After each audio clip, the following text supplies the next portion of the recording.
So the methodology of science, right, is test and then test again and then test again and then retest and test and keep testing and comparing those results. And when the results are consistent, that's when we learn true things. But religion goes, yeah, that's the physical world, though. This is the spiritual world, whatever that means, as if that really even means anything. No. Yeah, because can you see it? You can't see it. So you have to just go based on what some leader is telling you what truth is. And like Natira said, either it's true. Truth is either true or not, right? It's true for everyone or it's not truth. Perhaps I could use this as an excuse to go to those far-off planets with little polka-dotted people if necessary and be able to talk about love, war, nature, God, sex, all those things that go to make up the excitement of the human condition. I'm Captain James Kirk. Spock. Your move, Captain. Jim Kirk of the Enterprise. What's going on? I'm James Kirk. These people are my friends and my shipmates. Leave my crew alone. Out of the question. How about that? James Kirk. It fits like a glove, Captain. Oh, the bonehead ideas. Gentlemen, I'm Captain James Kirk. Get out of my chair. Get out of it now.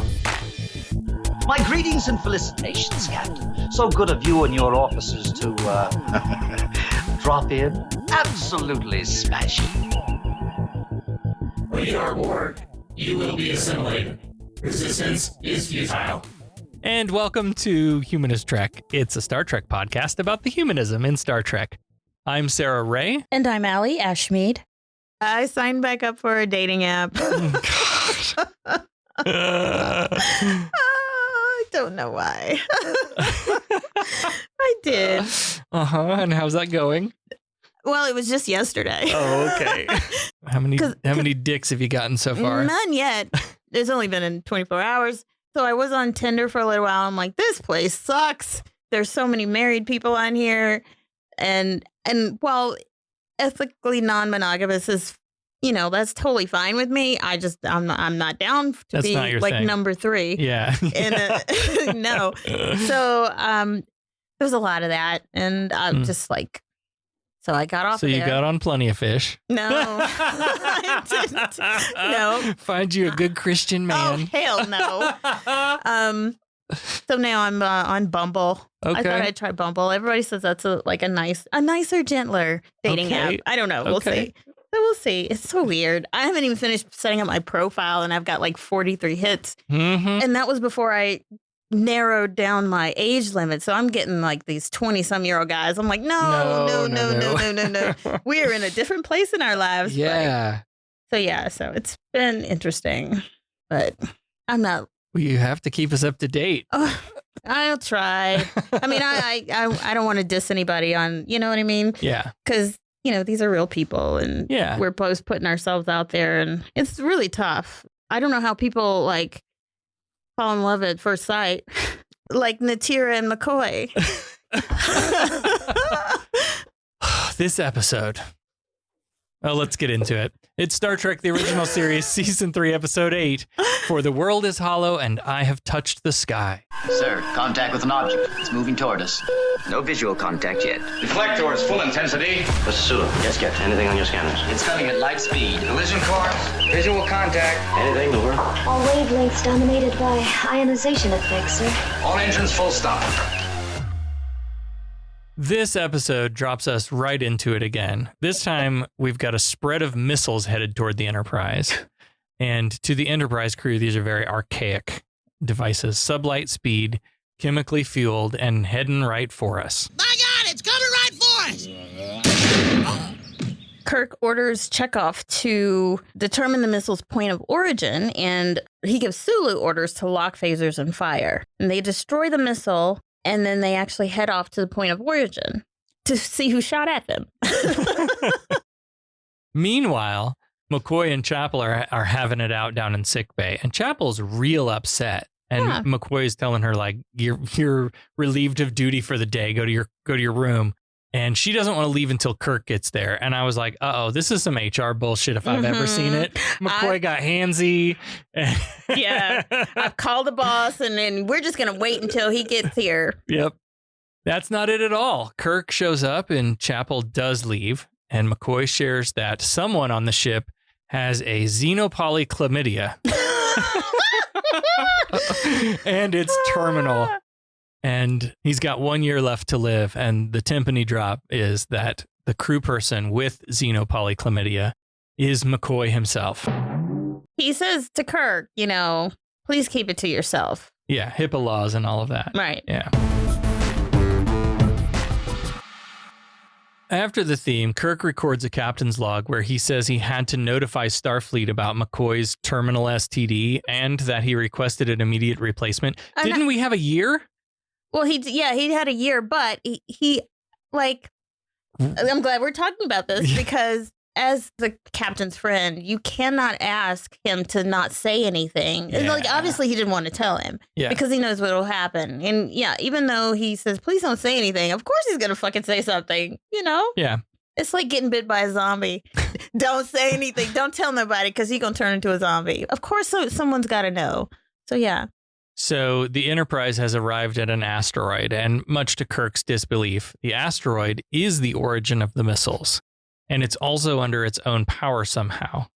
So, Stefan gave us a primer on how rogue torpedoes might interact in space. And essentially that's any unpowered object, right? Like this asteroid should be being affected by the gravitational pulls as it goes. But Spock does his Spock-splaining. Yep. And he says that it's basically compensating for any type of gravitational stress. So it's obviously being powered somehow. Very archaic atomic power source, which is leaving a trail of debris and hard radiation. Because that's what we did in the olden days. Is we littered, we littered a lot all over the galaxy. It's like driving that big old pickup truck that shoots black shit out the back end of it, And the pickup truck has the two balls hanging down. And you gotta have truck nuts. Yeah. Truck nuts. Because truck nuts in space. We also learned that it's hollow and has an independent inner core with breathable atmosphere, but no life form readings. Well, you know what? We always get that wrong, don't we? Yeah. I mean, they always get that wrong. So they assume that, whatever people may have once been there are now dead. Chekhov determines the asteroid's course is heading straight for Darren 5, home to 3,724,000,000 people, and it's 396 days from impact. It's almost about the time that McCoy will die. So rather than figure out how to move the asteroid before it hits, they warp on over to Darren 5, beam down, and Kirk hits his head and knocks up a local native woman. Kirk devises a plan to go land on the asteroid and then plant a nuke and blow it to pieces. I don't want to cry no more. I don't want to fall asleep because I miss you, baby. And I don't want to miss a thing. It's Armageddon. Worse, they decide to beam over to the fucking asteroid. Yeah, I mean, they might as well just plant a nuke on it. But yeah, so Kirk tells Spock, you come with me, and he gives Scotty the con. So the plan is for Kirk and Spock to go investigate, but McCoy's already waiting for them in the transporter room, although it sounds like Chapel's trying to talk him out of going. Yeah. But this kicks off this whole, how do we interact with someone when we know they're terminal? Yeah. Yeah. Because Nurse Chapel is trying to encourage him and say, a lot can happen in a year. And we can find the cure. But secretly, she's like, yes, that motherfucker is gone. I am sick of his ass. Can we please bring Mbanga back? Or promote me. Right. Anything. Right. And he's still prepared to go on the away mission, although Kirk didn't really say, hey, you're McCoy, invited, right? Yeah. Kirk's all, I'd really feel better if you stayed here, what with your xenopolychlamydia and all. But don't want to spread that to another planet. McCoy's fine, though, and insists on going. So they materialize on planet Paint the Walls Orange this week. Mm-hmm. And the foam rock playset is set up that we've seen countless times. And although it looks like a planet there, it's actually, they're on the asteroid surface. Yeah. But then furthermore, it's not an asteroid at all because Spock said it could be a ship. Right. So they go exploring and they come up on these silo-looking structures. Yeah. Kind of like a terracotta pipe. Yeah. Or something. Still no life form readings. It holds quattro triticale. What? What's quattro triticale? The corn silos. There's a tribble cooing in the background. Fuck, no, don't let him near the silos. Oh my gosh. So as they pass by these structures, somehow like the thing lifts up, revealing a doorway. Yeah. And these guys with like Civil War period hats, but they're like shiny leather or something. What the fuck was this? idea what those hats were. I didn't think about the Civil War hats, but yeah. It had that kind of like smashed front flat thing look to it, yeah. And they were wearing like these colorful caftans. Mm-hmm. Like this is the only way, these dresses, caftans, and they had swords. Star Trek fight! They were doing real good too until McCoy sees this scantily clad woman and he like stops dead in his tracks. he puts his hands up. And of course, one of the guys drops him. Yeah. And bonk bonk on the head. But before that, he just like puts his hands up and then their eyes meet. Like instant.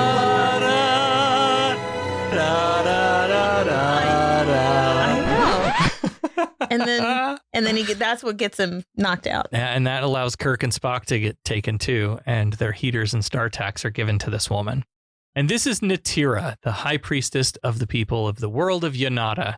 And Kirk's like, finally, okay, so I'm Kirok, and you're the high priestess, and now we fuck. We get That's married. That's what we do now. Right. Got to plant a baby up in that bitch. Natira is played by Catherine Woodville, who had several one-off roles from 1960 on, but it looked like she kind of got out of the game completely in 1979. Yeah. So she takes them down into the silos, and it seems to be like an underground establishment. Yeah. Mall? So, I don't know. It's like a spiral staircase that goes down, right? Like if you imagine you're climbing up a lighthouse. It's like that, but they're going down into the ground. And yeah, then there's this whole other world under the surface. All of the other men and women of the people, we don't know what they're called at this point yet. But they're all wearing... The Landruians? Yeah. They're dressed like similar with the caftans. And... Yeah, and they're all members of the body. and the people. That's what they call themselves. They call themselves. Yeah. So they get to the bottom of these stairs and walk up to this large doorway. And Natira does some kind of interpretive dance, waving her hands around like, turn this one on and turn that one on. And then the doors open up. And inside there's an altar. And this was the moment that I remembered some of this episode. Mm-hmm. She tells them to kneel. Why is it? Oh, nothing good ever starts out this way. So she shoves them all down to their knees, and then she gets up on the altar and gets on her knees. So they're all on their knees. They're all on their knees. My. They're facing the wall, and it's got this star thing with a hole in the middle. And she starts talking to this thing in the wall. Oh, Oracle of the people, most perfect and wise, strangers have come to our world. They bear instruments we do not understand. Right. Should we kill them? You know. Yeah, what do we do? And while she's talking, there's a little side conversation happening. McCoy says that she said the world. So these people probably don't even realize they're on a spaceship at all. Mm-hmm. And that makes sense, right? 10,000 years, they said that this thing has been in space, and it becomes a generational ship. And I mean, a lot of generations in 10,000 years. Yeah. I mean, yeah. Yeah. It was a little weak, though, that like I assumed at this point, incorrectly, I guess, that this information was supposed to have been passed down generationally. Meaning that they're on a ship and this is where we're going. Mm-hmm. I thought they were trying to say, maybe that knowledge didn't get passed down completely correctly or something. Like at this point, I wasn't sure what they were trying to say there. Yeah. Anyway, this dot in the middle with the light bulb, it glows when she talks to it. Well, Kirk always does his, hey, I'm the captain of the Enterprise. Like, this is Spock. We come in peace or whatever. Yeah, or whatever. But then suddenly there's like this thunder in the middle of, like, inside and thunder. Thunder rolls. A voice booms out and it's Garth Brooks saying, yes. Yeah. There's a voice that booms out and it says, then learn what it means to be our enemy before you can learn what it means to be our friend. And then they get zapped. These were some of the best special effects ever. Bad. I mean, we're talking the 1960s. Yeah. Right. So KSM like sees up in pain And then there's like a negative image effect and an outer glow effect. And okay, that was pretty good. Sparks shooting off of the sides. But was it remastered or was that what it initially looked like? I think that was what it originally looked like. And I say that with some sort of confidence because I just listened to the Shuttlepod Show episode with Michael and Denise Okuda. Okay. Who were involved in the remastering process. Oh, cool. And so they talked about how the intent was to keep everything the same. Right. Just enhance it. Where we've talked before about like, oh shit, they had that ship didn't look anything like the original ship. Mm-hmm. Right. And so there were points where the original elements had degraded so badly that they couldn't use them. Right. So they had to make something new. Right. But I still say it should have kept the aesthetic of the original. Like try to make a copy of the original, not come up with a whole new ship. Right. Anyway. Right. I digress. Yep. Well, knock them the fuck out. So. Here we go again with another fucking Landru M5 all-powerful computer again, right? We must have had like 10 of these episodes. We know how it's going to end. I mean, they're going to see the error of their ways.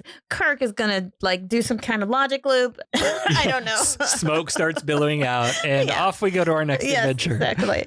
Guess who is the uncredited voice of the Oracle? Oh, damn it. It can't be Scotty. It's Jimmy Doohan. Again? Oh, okay. Yeah. He's like He's really is the voice of everything. Yeah. And that one didn't even sound like him. Mm-hmm. No.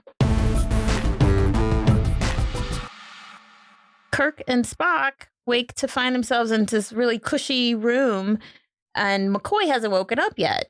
And they can't seem to wake up McCoy. And it doesn't make sense to Spock. Like, why is he not waking up? Maybe he's received an excessively large electrical shock. But Kirk's like, nah, that's not it. That's not why. This scene takes on the question, when is it okay to violate HIPAA laws and talk about a patient's friend outside of, I mean, well, I feel like they're senior staff.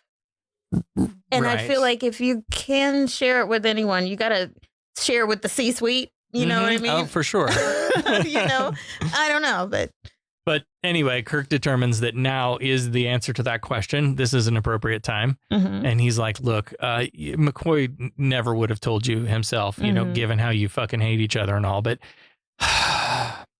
he's got xenopolychlamydia. Oh my God. And Spock gives his crotch a little scratch and says, yes, I am familiar.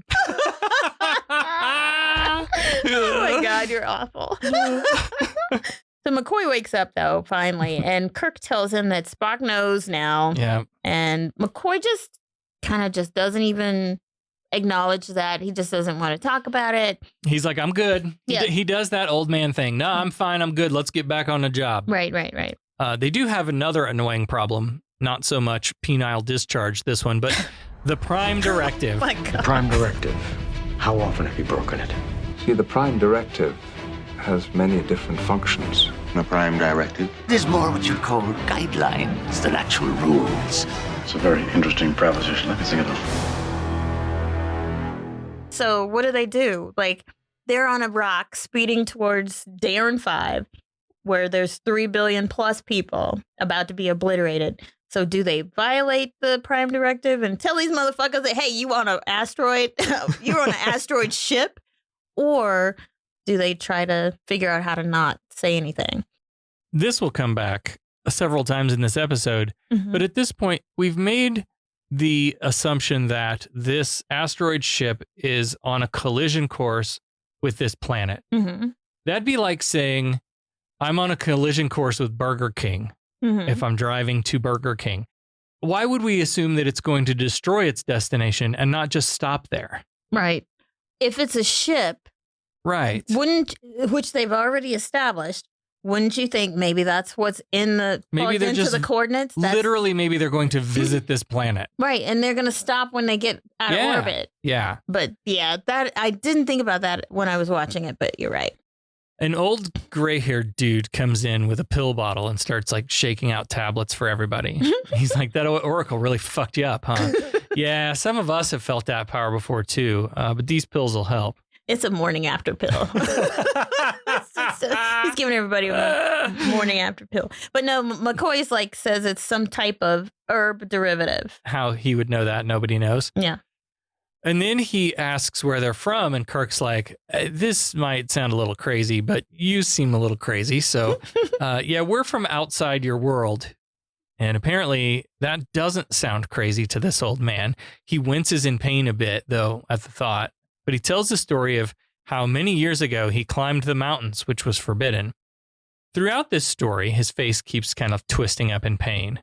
He doesn't know why the mountains are forbidden, but there's some really shady shit going on around here, and he gets the dubious honor of speaking this week's episode title, For the World is Hollow and I Have Touched the Sky. And then he says, well, in case I don't see you, good afternoon, good evening, and good night. Do you remember what that's from? Nope. Allie! Good afternoon, good evening, and good night. It's the Truman Show. Oh, yeah, I hated that movie. In the end, he climbs up the stairs and touches the ceiling. For the world is hollow, and I have touched the ceiling of the set. I mean, I don't remember. I've seen the movie, didn't like it that much. No, who's Jim Carrey, right? Yes, I'm not a big Jim Carrey fan. I was back then, but I just didn't like these type of movies. I liked Pet Detective, like that. I hated that shit. I love that. It was dumb and it was so different. People. It was very not cerebral at all. It was just silly fun. I didn't, and I try when I watch movies, I try not to get too serious or too deep because I just want to enjoy. My movies are a way to escape, and it's too cerebral for me. I enjoy turn your brain off and enjoy also, but I don't like stupid humor. I do. And so I totally do. And this is why, like, there's a thing going around on Threads right now, which is like, I'm a nerd butt. And it's like you're confessing your nerd sins. Like, oh, I'm a nerd, but I've never seen anime. Or I'm a nerd, but I've never seen Star Trek. Like a lot of that. Saturday Night Live. I don't like Saturday Night Live. And and people are like, oh my God, how do you not like just love it? And there's this huge following and I get it, but like the skits are stupid. Some of them I like the most of when them there's presidential shit going on, the political stuff I absolutely love, but it's like, let's be dumb cheerleaders. No thanks. Yeah. That kind of stuff just turns me off. Don't actually watch Saturday Night Live, but I watched some of the clips and the funniest ones. I can't watch it today because the whole show because of that. I mean, I like stupid skits and stuff. Yeah. Some of them are just pointless and I don't get it. But anyway. So apparently this old man has been experiencing this pain caused by some sort of device implanted under the skin, like in his temple. Yeah. Because he twists up in the worst pain yet, collapses to the ground, and there's this little red glowy light that flashes under his skin. Yep. And of course, McCoy sees to him and he says, he's dead. Oh my God, they killed an old man. You bastards! And yeah, like you said, we have our title and they very quickly figure out this Truman Show problem because if you climb the mountains, then you'd literally touch the inside of this spaceship and know that you're not on a planet, but on the Truman Show. Right. Natira comes in at that moment with two women with trays, and she's like, "What happened?" And of course, they're like, "We swear we didn't touch it." Yeah. But Natira is obviously familiar with the older man, and she's like, "Well, they should forgive him because he is an old man, and it is written that those who speak evil or sin shall be punished." So apparently, he said something he shouldn't have, and so she orders the guards to come take him away, but gently. The women start preparing the food and drink, and Natira comes over to McCoy, who has just sat down looking a little winded. She's noticed this, and she's very concerned for him. And now that they've been zapped, the Oracle says they're to be treated as honored guests. And Kirk's like, oh, this is perfect. She's got the hots for McCoy. McCoy doesn't seem to mind because it's McCoy. And so what we need to do then is to get them alone together so Spock and I can go snoop around and find the power. Yeah. Kirk and Spock are actually kind of teasing him a little bit, and they're like, well, you seem to be a special favorite. Yeah. And Spock even gets in on the teasing. It's usually not him. I mean, even Chekhov's got some love lately. So, I mean, I guess maybe it's time to pass the love around. It's not just Kirk, right? I mean, he's dying anyway, so might as well give him What about some. Nancy? Doesn't he still have feelings for she's dead? Oh, that's right. Yeah. She was dead, though, a long time ago. Right. So Natira has drinks passed around, and Kirk makes a toast as Natira and McCoy make eyes all over each other. And this sets the plan into motion. They're like, we really are interested in your world. If do you mind if we go poke around a little bit? And McCoy starts coughing. He's I don't feel good. I can't go. And she's like, oh, you're not well, cutie pie. Why don't you stay here with me and we'll chat? She's going to take care of him. And she tells them, just like when people come on the Enterprise, she's like, yeah, you can go anywhere you want. You're free to go. The people know about you now, so they won't be surprised. They might look at you a little weird, but yeah, you just go on into wherever you want. There is one line here. Kirk thanks her for looking after McCoy, and she says, not at all. We shall make him well. And I thought, so the xenopolychlamydia has a cure, and this people have it. Yeah, that's what I was thinking too. Yeah. So Kirk and Spock take off. The women leave, and McCoy jumps right into, tell me all about your Jesus. Exactly. Yeah. And she's like not forthcoming right away, probably out of fear of that subdermal homicide thing. Yeah. But he eventually gets her talking, and she's like, the Oracle knows everything they say, the people, everything they say and think. It knows the hearts and minds of all the people. Very Christian godlike here. Scary. So Jesus is watching you masturbate, that kind of thing. Yes. He sees you when you're sleeping. He knows when you're touching yourself. Wait, is that Santa? I'm still in Christmas mode. Santa? Yeah. Santa, is that you? Natira jumps right into, hey, we're all about not hiding our feelings around here. And I sure would like it if you stayed on Yonado and kept me up night after night. Yeah. I mean, damn. Talk about moving fast. Right? It hasn't even been, I don't know how long it's been, maybe a few hours. Fucking on a first date. And she already wants to choose McCoy as her mate. And I'm thinking, can I just say? Yes. Her makeup is fucking amazing. Yes. I'm like, damn, I want some. It's very drag-esque. Yeah, it is. I don't know. There's like lash lines that come on the bottom and the top. And I'm just like, all the women, honestly. I was like, I'm digging that so hard. Anyway. And you don't know, because when you upscale the video from the SD format, like, there were a lot of things that were let go back then because you're never going to see it in that definition of television anyway, right. Dang, but now you see every little detail of every little thing they do. And it looks great. It does. And I've seen like makeup artists do those type of effects. And I'm thinking, you know what? That's not new. Right. They did this in the 60s. So that's Alienware. Yeah. Nice. Good one. The Dell Corporation does not provide any funding to Humanist Trek. Unfortunately, no. But if you'd like to get them in touch, I'll gladly use Alienware for all of the stuff we do. Mm-hmm. She says, I hope you men of space of other worlds hold truth as dear as we do. And McCoy's like, yeah, sure, of course we do. Like, what do you think this is in the 2020s? No, McCoy says they do. And I thought, I thought this was going to like come back to bite us in the ass later. Mm-hmm. Where this thing about like truth is. We hold these truths to be self-evident. Yes. That's currently biting us in the ass. You mean in real life? Yeah. Mm-hmm. So they're flirting hard. And McCoy's like, we hardly know each other. But she's like, well, that's the fun of it, right? Like, pleasure is in learning. She is hot to trot. Okay. Take me to bed already. She's like, just let the thought rest in your heart or wherever and just give it some thought. Yeah. We get a quick cutaway to a pretty crowded hallway where Kirk and Spock have a whole ass conversation about these people not knowing that they're on a spaceship and their world is hollow, like right in front of all the townspeople or whatever. Right. Natira seems to know that they're on a spaceship, though. And she's telling McCoy how one day we'll reach a new world. And I sure would like it if if you were here with me.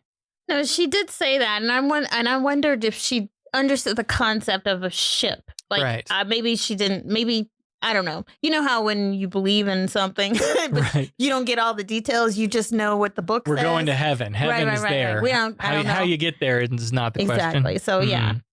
But McCoy's like, well, what do you know, how long is it going to take for you to reach this world? She just basically says the Oracle tells them everything. The Oracle will tell them when they get there. But the Oracle says it doesn't give up the full flight plan, right. but it is saying it will be reached soon. And that probably means bad news for whatever the name of that planet is that we're headed towards. That they think we're going to crash our car into the Burger King or whatever. Darren 5. Yeah. Oh, it's only 3 billion plus people. Right. Back in the hallway, Kirk and Spock have found themselves back outside the Oracle room. And Spock recognizes this writing, because of course he does. He fucking knows everything.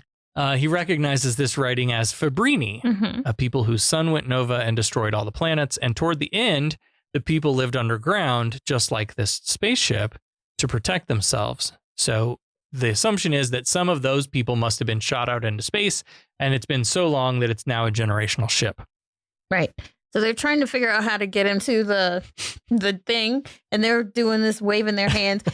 2 people walk by, they kind of like act natural. Yeah. And then they nod and hello, townspeople. Yeah, lovely to see you today. Tally ho. And then all clear. And then back at it. And then they go waving their hands and they figure out how to open the door. So they manage to get into the Oracle room. No, the Oracle doesn't activate. And Spock thinks that kneeling on the platform must be what activates it.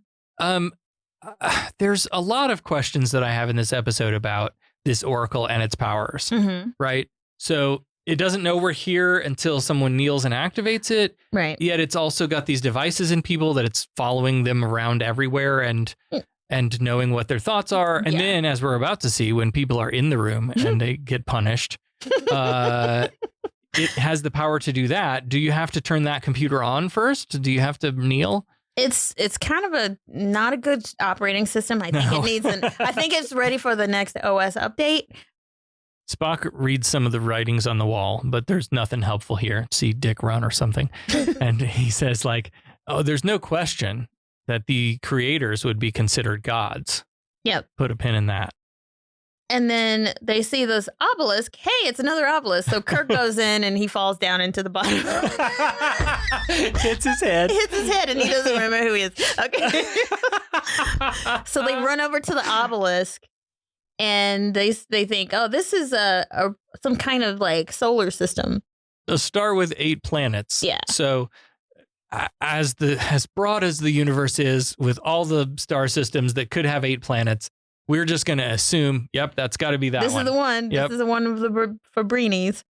Just then, the door opens, and here comes Natiri, and they hide behind the obelisk. Like, if she'd have turned around, she would have fucking saw them. So it wasn't so easily. It wasn't a very good hiding place. So she comes in, basically wanting to talk to the Oracle, kneeling down on the platform in front of the all-seeing eye and asking her Sky Daddy for permission to basically choose a mate, because she has decided that. Can I marry this off-worlder? Right. McCoy is the one for some reason. And the Oracle tells her, he has to become one of the people, worship the creator, and agree to the insertion of the instrument of obedience. Which is the thing that they put in the people's temples, is the IOO. Yeah. I prefer a flog. This is a wholesale fucking cult, right? Yeah. Like, for sure. The Oracle's like, yeah, but he's got to find Jesus, and you can marry outside the cult, but he got to come to our cult. Right. And worship us. And he's got to go through the ceremony, and he's got to be accepted, and he's got to be saved, and he's got to get probably something to do with his foreskin. Right. He's got to cut that shit off, Again, here I was reminded this instrument of obedience gimmick thing that doesn't make a lot of sense, right? Because the Oracle can light them up when they're in the Oracle room without the device. So that so its power is confined to that room, it and then to be. But if they have the device, it's like a Wi-Fi range extender, and it can reach those people. So many questions. No idea. Yeah. Anyway, so the Oracle is like, well, make sure you teach him well so that he doesn't, commit any sins or whatever. Because I'm going to have to shock him. If he says something stupid, I'm going to have to shock him. Speaking of sacrilege, as Natira goes to leave, apparently now the Oracle detects Kirk and Spock in the room. I think maybe it was triggered by her opening the door, because that was the only thing I could think of. I had to watch that back a couple of times. I'm like, what happened to where So they're holding on to the obelisk, hiding, and she opens the door to leave, and suddenly these shock the shit out of them into where they're like stuck in that like negative. Yeah. So I don't know. But then apparently the Oracle doesn't know who is in the room because it had to ask Natira, who goes there, or whatever. And so maybe this all-powerful God computer thing isn't as powerful as we thought. Yeah.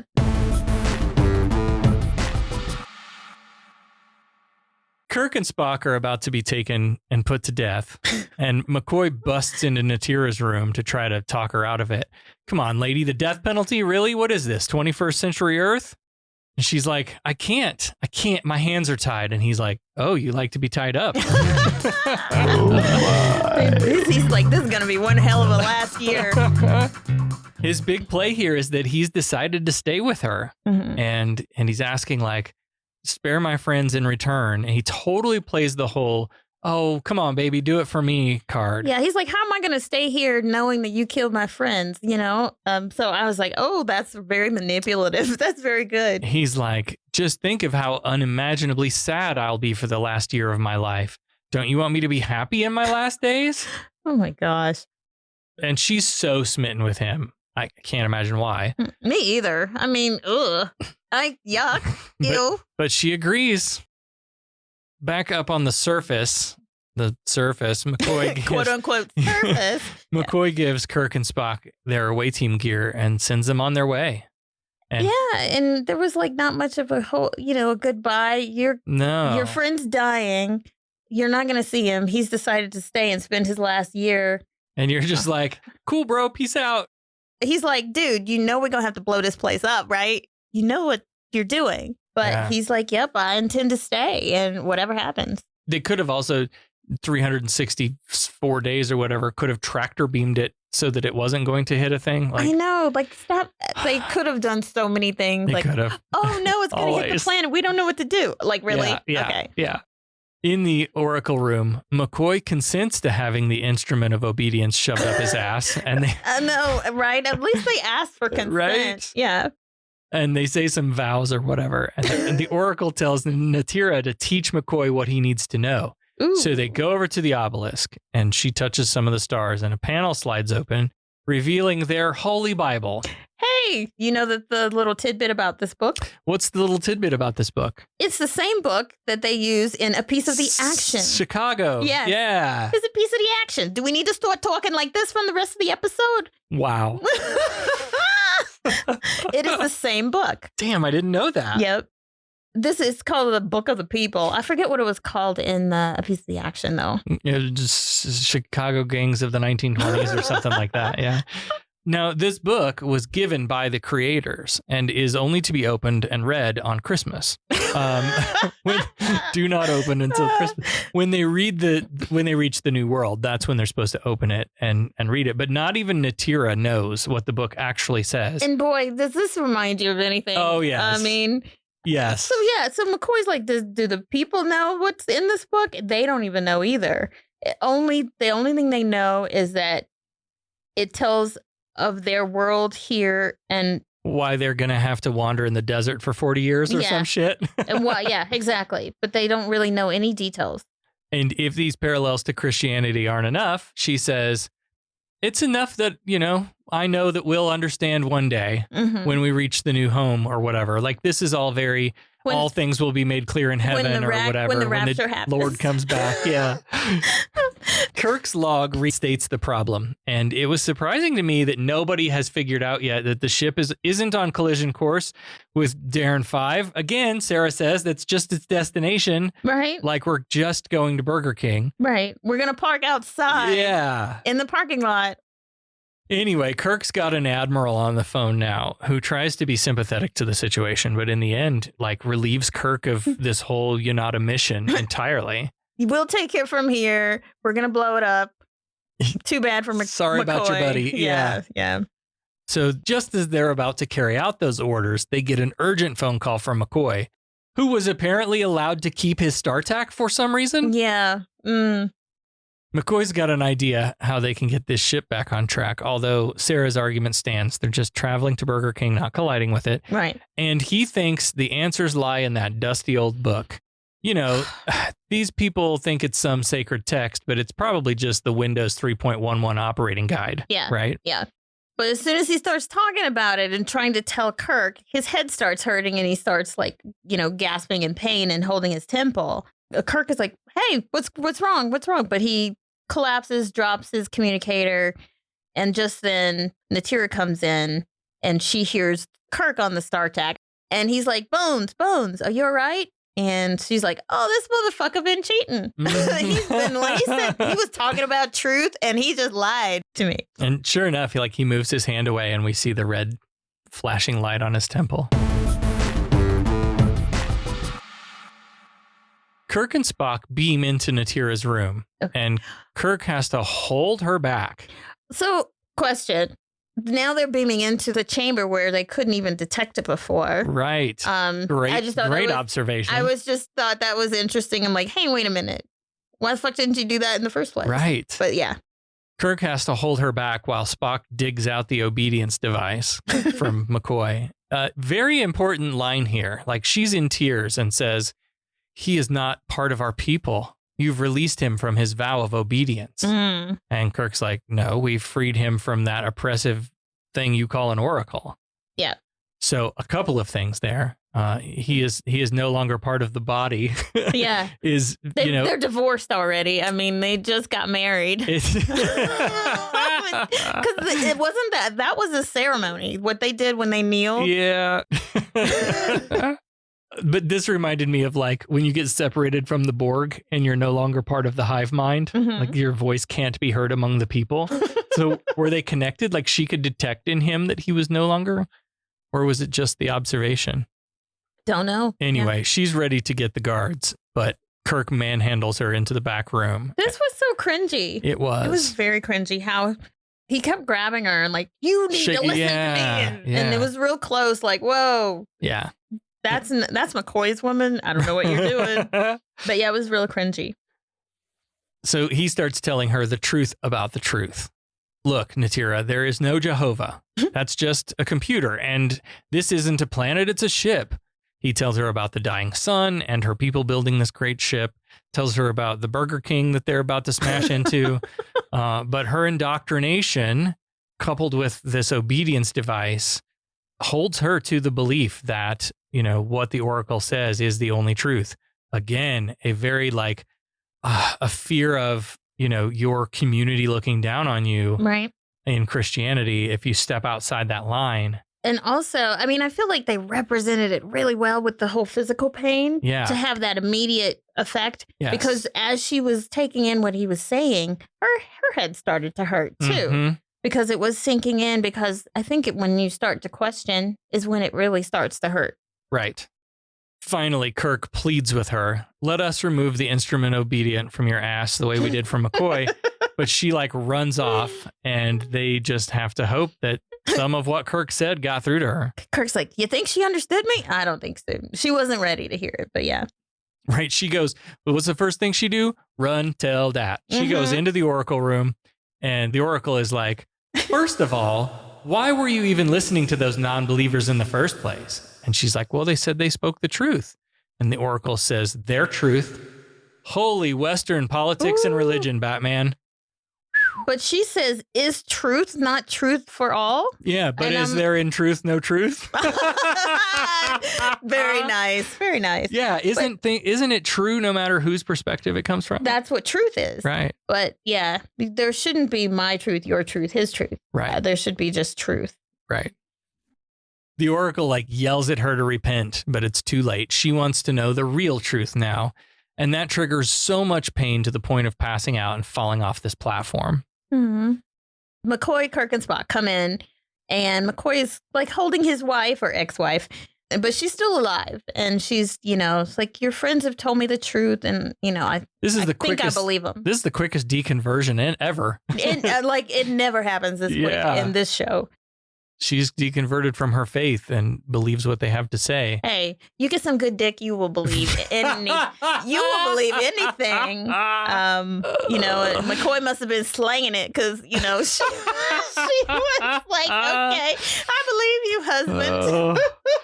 McCoy removes the obedience device from her temple. This was a fun little effect, too, where they did the cutaway, right? The quick cutaway reveal where they push the thing up against their temple and then the camera cuts away and comes back. And now the thing has the little device on the end of it that pulls it away.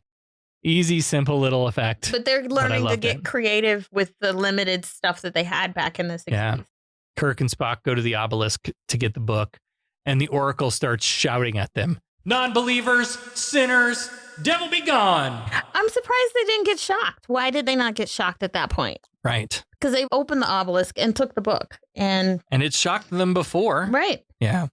Kirk even tries to explain that, like, look, we have to consult the book to help you. Like, we're not trying to fuck your faith. Like, we totally respect people of other cultures and beliefs. Right. This is not what you think it is. Suddenly, the thunder rolls. The thunder rolls. And the triangle panels on the wall turn bright red. The whole room glows. This time he's not going to shock them. Yeah. He's going to cook them. Melt them. Yeah, right. These humans are made of meat. So, yeah, he's going to just barbecue them. He turns up the temperature. Boy, it's a good thing Spock knows this alien language of the week, isn't it? Yeah. So the book says to press on the center of the altar until it opens. And they do, and the whole thing slides forward, revealing a hole in the wall, leading to another room full of computers. So now I should say Spock reads like he hits down, down, up, square. And I'll give you one older than that. Up, down, A, B, select, start. I don't know which game that was. Nintendo. Oh, fuck. What was that game? Contra, maybe? I think that was the Contra code. The Mortal Kombat ones were the hardest fucking ones to get the combination fights, combination moves. Did you ever play? This was an NES game, but I think it was one of those. You know, so many of them were like arcade games too, or first, and then got ported over to the NES. This one was Mike Tyson's Punch Out. No. Do you remember that? At the end of each boss level, you would get a code. Oh, yeah. That you could use when you turn the thing, because it didn't save. There's no memory. Right. So when you turn the game back on, it doesn't remember where you left off. You put in this code to start at that fight. Oh, nice. But you had like books. Man. People would, with these codes. Yeah. The old days. Yeah. Anyway. These computers look very Federation to me. Like they did not spare any money to alienize this stuff. Yeah. It looked totally like Scotty's engineering control room with the space grate on the wall. Yeah. Anyway, Spock sets to work flipping switches, and soon the heat turns off. Natira seems pleased that they have removed her punishment puck and and that they will put the ship back on course for whatever the land their ancestors had intended. Kirk even mentions how familiar these controls are. Not too different from the Enterprise, but it's 10,000 years old. Yeah, from a galaxy far, far away. Whatever. Right. I mean...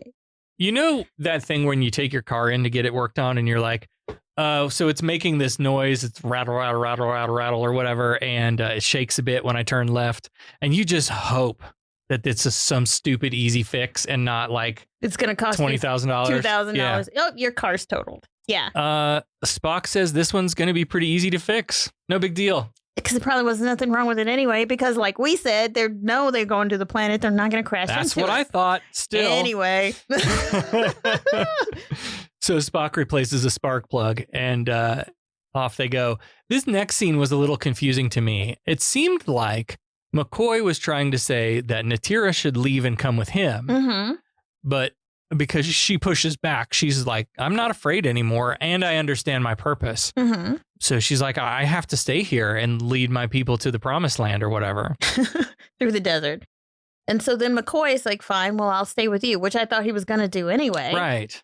Because he was going to live out the rest of his days. But she's like, no, you don't belong here. And McCoy's like, yeah, I suppose I should go search the galaxy for a cure for this xenopolychlamydia for myself and all of the others suffering from it. So come on, you come with me then. But her place is with her people. And who knows, maybe someday McCoy will find Yonata again. If you or someone you love is suffering from xenopolychlamydia.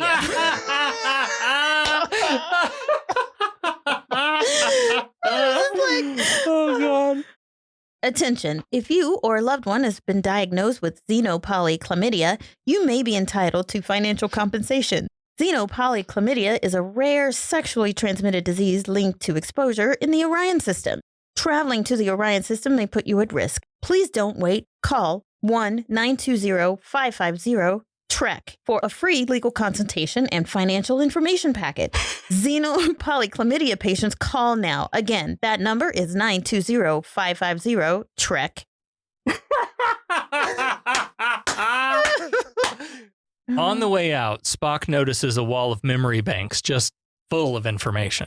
Hey, while we're here, we might as well fucking steal all that knowledge, right? Might as well. So Spock scans the memory banks until he finds a folder labeled Medical Sexual Health and downloads the folder to his tricorder. What a coincidence. Chair Chat is on location in sickbay this week, and Chapel is administering a hypo spray to McCoy. And he's all better, thanks to those alien medical files. I think they've been to Orion, so they know. Kirk tells McCoy that the Fabrini descendants are scheduled to debark on their promised planet in about 390 days. And he's like, I'm sure we could arrange to be in the area and pop in for a quick visit, so you could thank their leader appropriately. Off we go to the next adventure. Boy, I'm sure glad that's over with. I'm happy the affair is over. Me too. A most annoying, emotional episode. Yeah, but I learned something today. When dreams become more important than reality, you give up travel, building, creating. One jealous god, if all this makes a god. By sparing your helpless enemy, who surely would have destroyed you, you demonstrated the advanced trait of mercy. Frankly, I was rather dismayed by your use of the term half-breed. You must admit, it is an unsophisticated expression. It's the Truman Show in space. Pretty much, yeah. I thought this was a good one. I actually did, too. So this whole, the world is hollow and I have touched the sky thing being a sin, a kind of blasphemy among these people, really made me think about the way religion controls the information you receive. Absolutely. We talked about this when X was on with us about cult behavior and information control. Yep. And if that is the type of environment that you're in, why aren't you questioning that? Why? Because then the pain comes, right? So there's a reinforcement that you don't question. Which I love. I love that they did that, because the minute you start doubting and questioning is when you have that searing red dot in your head. And I think that was a great way to illustrate what you're doing. You're hurting the church. You're hurting yourself. Right. Right. Yeah. But the Oracle is withholding this knowledge, from his people, apparently, and substituting it with its own. Religion tells you what is true, what is good, and people just blindly trust that authority. I mean, I grew up in it, and I absolutely just believed what I was told. Right. And then at some point, I thought, they tell you not to question this. What's that hiding? Yeah. Right?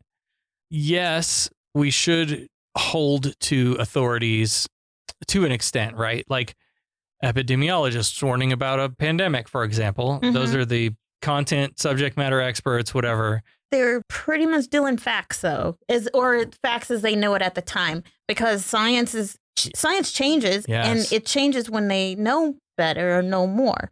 And I'm good with that. Right. So the methodology of science, right, is test and then test again and then test again and then retest and test and keep testing and comparing those results. And when the results are consistent, that's when we learn true things, or when they're not consistent. But religion goes, yeah, that's the physical world, though. This is the spiritual world, whatever that means, as if that really even means anything. No. Yeah, because can you see it? You can't see it. So you have to just go based on what some leader is telling you what truth is. And like Natira said, either it's true. Truth is either true or not, right? It's true for everyone, or it's not truth. Yeah. Spock says there's no question that the creators would be considered gods. Here we go again with the, proposing that more primitive cultures might see more advanced cultures as godlike. But they keep proving it every time that it's true, at least in the episodes that we've seen, is that, every primitive culture that they come in contact with, that they see something that doesn't make sense or they start worshiping it. So, you know what else it reminded me of? This whole it couldn't have been the Egyptians building pyramids, right? It must have been aliens. Hey, I know.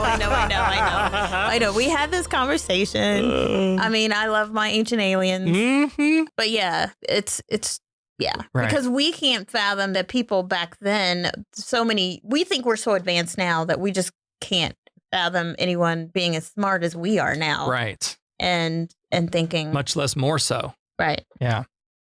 You know, when you are faced with a terminal illness, you suddenly, like McCoy's like, you know what? I'm just going to grab happiness. People do by both hands.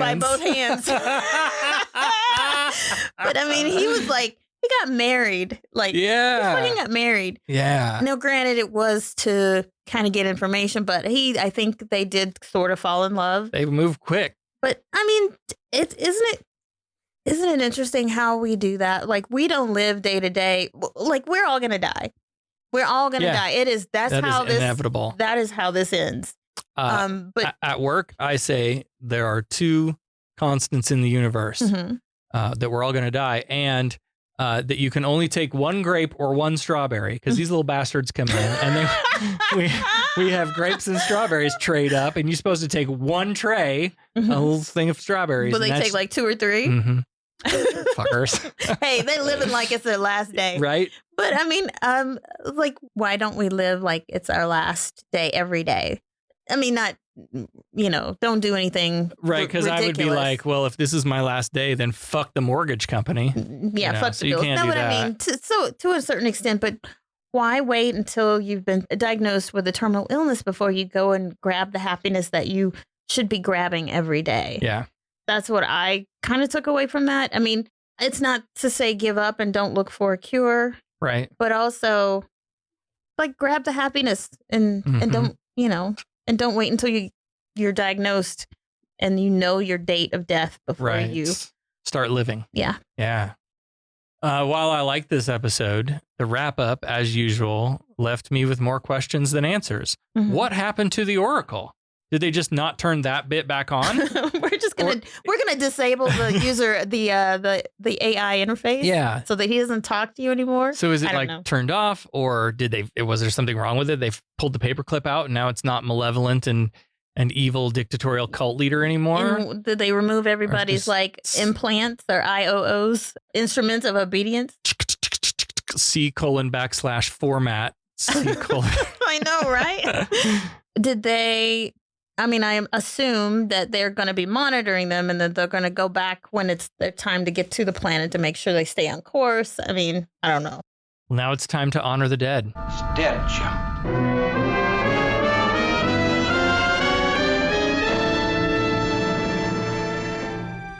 We are assembled here today to pay final respects to our honored dead. The old man, whom we didn't learn his name, he said that things were not as they claim.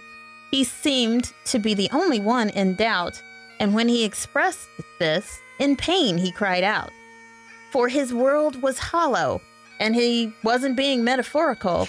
He'd said too much, and he was smote by the Oracle. Wonderful. That's great. I love it. Rest in peace, guy who used to be on The Cage. Yeah, right. Let's get right to business. Fine, I'm authorized to pay an equitable price. Federation has invested a great deal of money in our training. They're about due for a small return. Listen, we pay off percentages. We're entitled to a little service for our money, huh? Is this the way your citizens do business? Their right of petition? They pay their percentages and the boss takes care of them. Is there anything else? Well, as always, we want to thank all of our patrons. We especially want to thank our founding admirals. A special thanks to Russell, Allie, Peter, Sarah, and Sherry. And if you'd like to learn how to become a patron or help support the show, we're going to throw things over to Ziada down at Quark's Bar for the details. Greetings, savvy profit seekers of the Alpha Quadrant. Your ears have stumbled upon the lucrative opportunity of a lifetime. Humanist Trek. Now, don't just stand there like a packwid waiting for enlightenment. Let's talk business. First, unleash your linguistic prowess and leave us a review. It's like planting the seeds of profit in the fertile soils of the podcasting market. Smart, right? Now, for those truly desiring a spot in the Ferengi Hall of Commerce, consider becoming a patron. It's not charity. It's an investment in the future of comedic prosperity. Early access, exclusive profit-branded merch, and bonus content so valuable, you'll feel like you discovered a cache of hidden gold-pressed latinum. Don't be a rule of acquisition violator. Head to patreon.com/humanisttrek and pledge as low as $3 a month. The return on your investment? Priceless laughter! And the satisfaction of knowing you're supporting the galaxy's next big profit venture.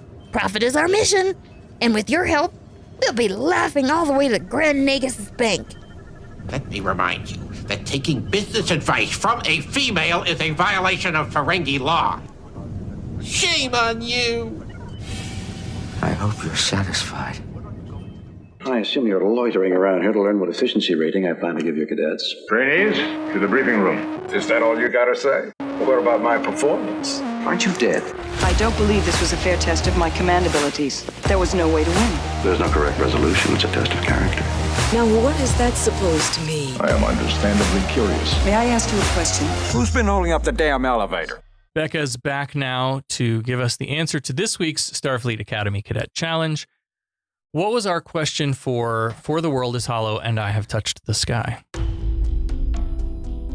John Lormer, who plays the old man in this episode. Oh, yeah. This was his third appearance. What were the first two? Now, watching back, I didn't even, first of all, I didn't remember that was the question. No, me either. I didn't. Are you sure we answered this? Yeah, we did. I don't we know said what Dr. I said. Adams in the Planetarium episode.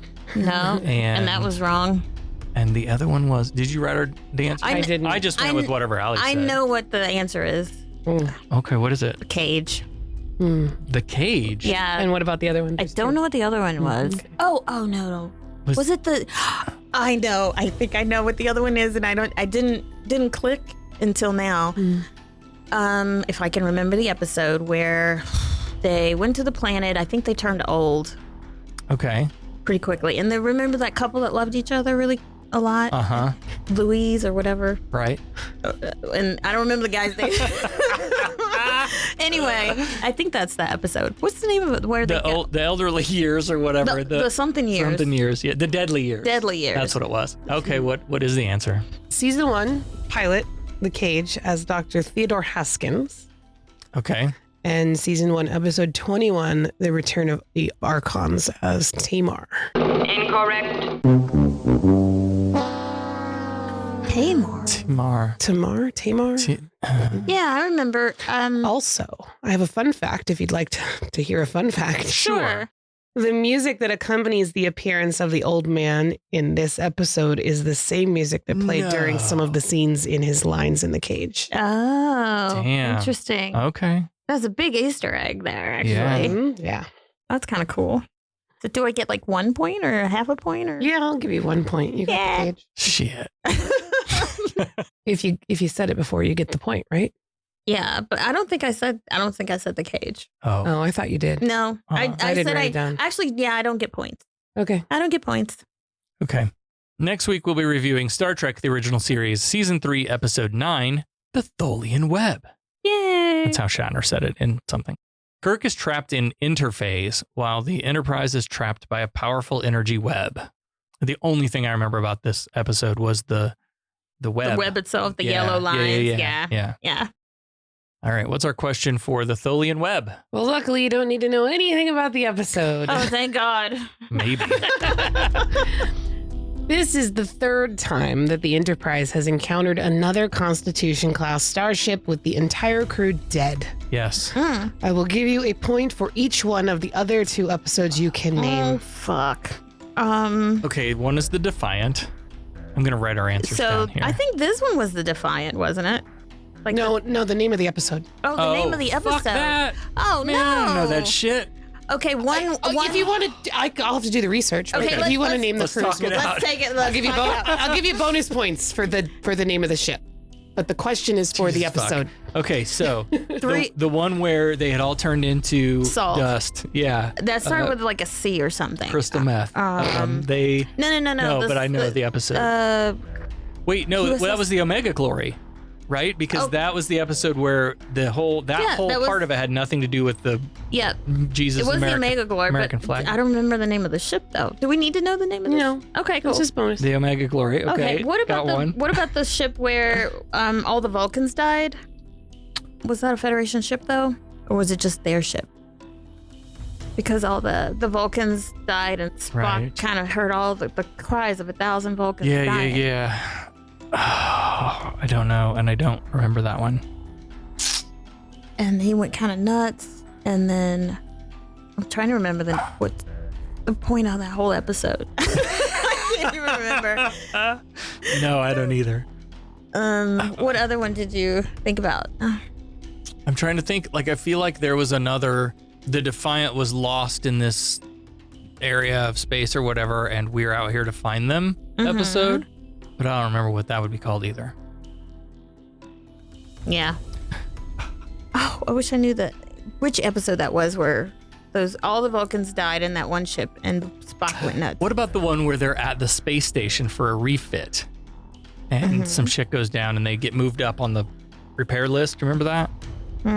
There were other... And then what? and then what happened? I don't know. That's about all I remember about it. They had to steal a ship. I don't know. Okay, well, that's our answer. If you can make any sense of that. And if you want to play along, you know how to do that.